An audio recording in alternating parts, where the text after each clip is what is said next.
روز بخیر دوستان عزیز، هر کجا هستیم و کوشش میکنیم که یک وقت رو غنیمت داریم. دو امام استاد میگفت که بهترین وقت، بهترین نعمت وقت است. وقت طلا است، اما با طلا وقت رو خریده نمیتوانی. حتی تمام علماها جمع بشوند یک ثانیه رو به قفا گردانیده نمیتوانند. پادشاه همین گونه هوای زیبا بود، برآمد بیرون دربار نشسته بود، همسرش پهلویش بود، همه یاوران. ناگاه یک ماهی قب، یک ماهی زیبای قپیده بود، آهسته آهسته به خانه می‌آمد. پادشاه چشمش افت و گفت که ای ماهی قب، یا که اگر روس میگه ای ریبک، اینقدر ماهی زیبا رو از کجا خپیدی؟ گفت که خیر قپیده نمیفروشیش.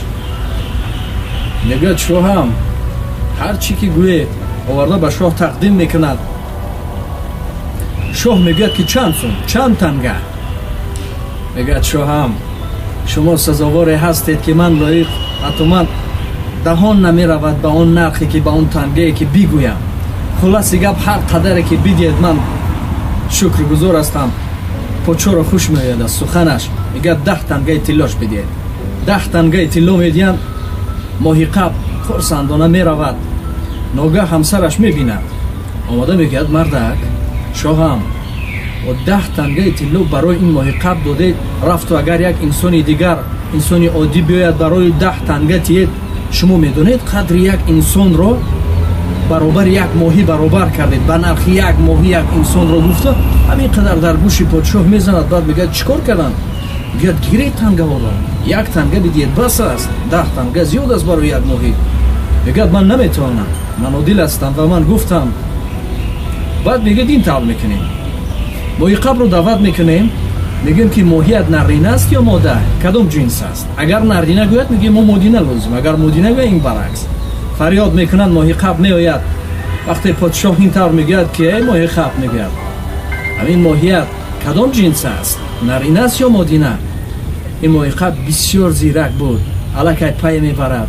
میگه شاهم در طول 30 سال ماهی قپی هم یکمین بار ماهی قپیدم که جنس ندارد، نه نرینه است و نه مدینه است. میگه این قدر سخن میکند که باز پادشاه را خوش میآید، شرم میدارد از آنی که فریاد کرد. میگوید 40 تنگه دیگرش بده، 40 تنگه طلای دیگر میارند. ناگاه 1 تنگه میافتد. این ماهی قب خم شده همون ماهی را میگیرد، همون تنگه را میگیرد.